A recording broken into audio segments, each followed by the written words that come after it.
Buonasera e ben ritrovati con una nuova edizione del TG Flash di New Sicilia.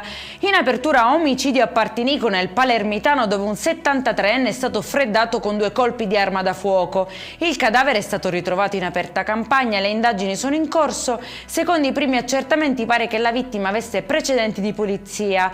In passato infatti era stato coinvolto in episodi di furto e invasione di terreni.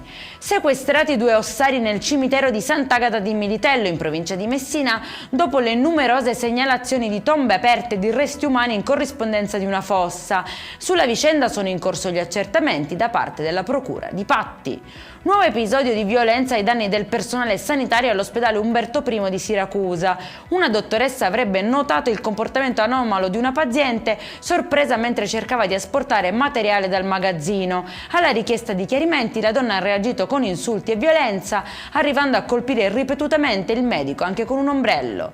Con ben 20 comuni selezionati, la Sicilia si conferma tra le regioni più impegnate nel progetto promosso da Plastic Free, che premia le amministrazioni locali che si distinguono nella tutela dell'ambiente e nella riduzione dell'inquinamento da plastica.